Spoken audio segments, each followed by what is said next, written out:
True, he was much degenerated from his former king, and also much pleased with many of the giant's laws and service. But all this would not do, forasmuch as he was not wholly his. He would now and then think upon Shaddai, and have dread of his law upon him. And then he would speak against Diabolus with a voice as great as when a lion roareth. Yea, and would also at certain times, when his fits were upon him, for you must know that sometimes he had terrible fits, make the whole town of Mansoul shake with his voice. And therefore the now king of Mansoul could not abide him. Diabolus therefore feared the recorder more than any that was left alive in the town of Mansoul, because, as I said, his words did shake the whole town. They were like the rattling thunder, and also like thunderclaps. Since therefore the giant could not make him wholly his own, what doth he do but studies all that he could to debauch the old gentleman, and by debauchery to stupefy his mind, and more harden his heart in the ways of vanity. And as he attempted, so he accomplished his design.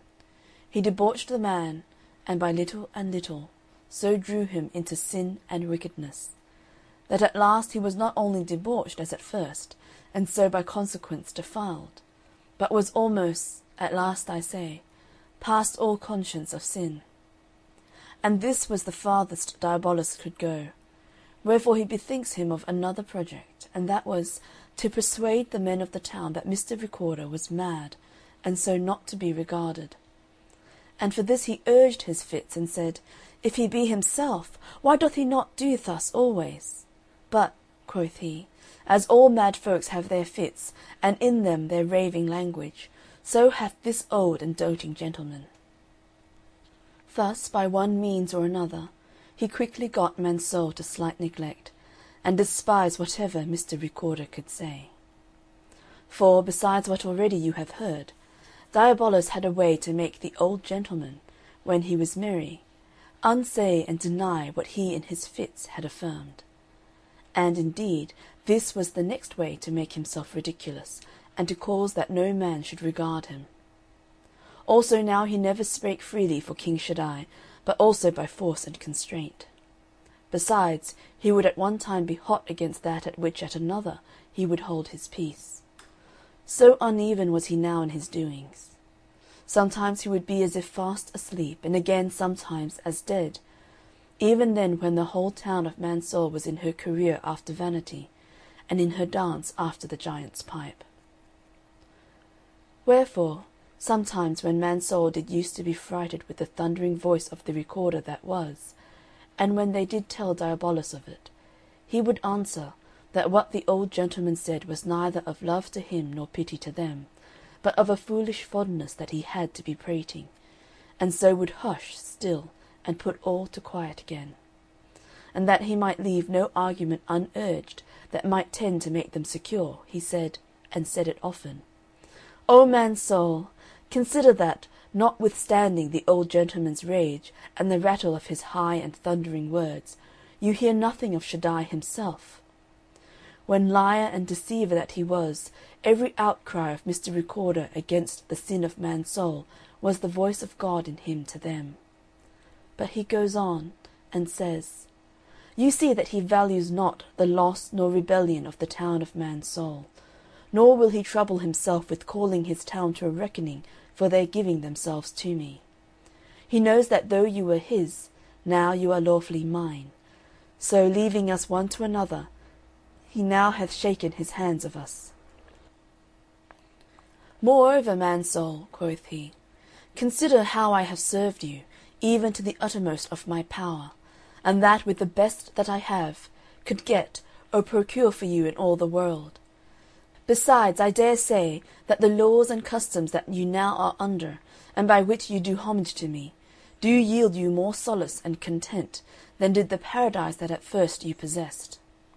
Your liberty also, as yourselves do very well know, has been greatly widened and enlarged by me, whereas I found you a penned-up people. I have not laid any restraint upon you. You have no law, statute, or judgment of mine to fright you. I call none of you to account for your doings, except the madman. You know who I mean. I have granted you to live, each man like a prince in his own, even with as little control from me as I myself have from you." And thus would Diabolus hush up and quiet the town of Mansoul, when the recorder that was did at times molest them. Yea, and with such cursed orations as these, would set the whole town in a rage and fury against the old gentleman. Yea, the rascal crew at some times would be for destroying him. They have often wished, in my hearing, that he had lived 1,000 miles off from them. His company, his words, yea, the sight of him, and especially when they remembered how in old times he did use to threaten and condemn them, for all he was now so debauched, did terrify and afflict them sore. But all wishes were vain, for I do not know how, unless by the power of Shaddai and his wisdom, he was preserved in being amongst them. Besides, his house was as strong as a castle, and stood hard by a stronghold of the town. Moreover, if at any time any of the crew or rabble attempted to make him away, he could pull up the sluices and let in such floods as would drown all round about him.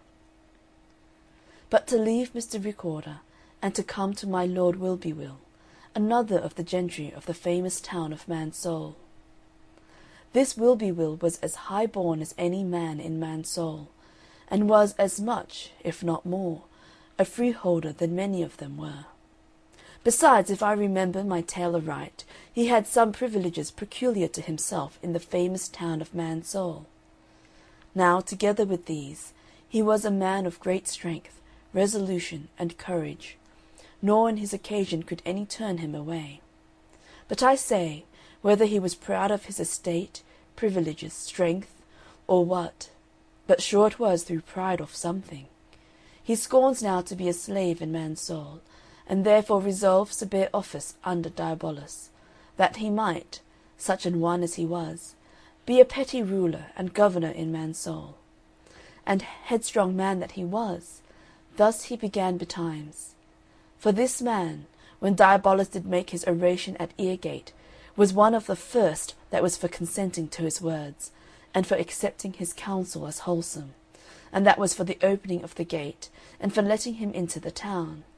Wherefore Diabolus had a kindness for him, and therefore he designed for him a place, and perceiving the valour and stoutness of the man, he coveted to have him for one of his great ones, to act and do in matters of the highest concern.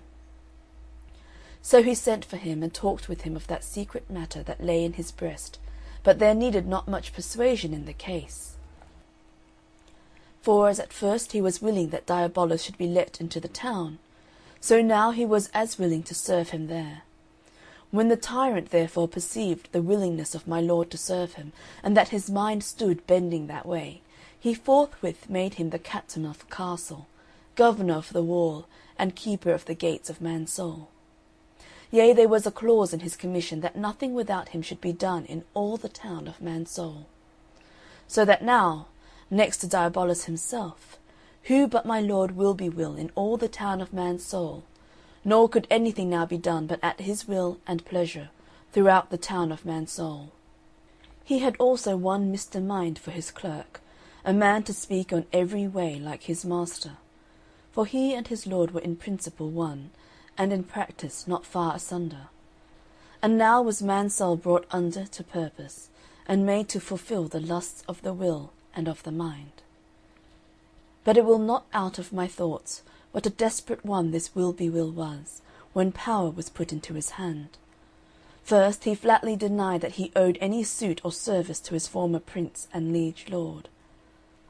This done, in the next place he took an oath and swore fidelity to his great master Diabolus, and then, being stated and settled in his places, offices, advancements, and preferments, oh, you cannot think, unless you had seen it, the strange work that this workman made in the town of Mansoul. First he maligned Mr. Recorder to death. He would neither endure to see him, nor hear the words of his mouth. He would shut his eyes when he saw him, and stop his ears when he heard him speak. Also he could not endure that so much as a fragment of the law of Shaddai should be anywhere seen in the town. For example, his clerk, Mr. Mind, had some old, rent, and torn parchments of the law of Shaddai in his house, But when Will-be-will saw them, he cast them behind his back.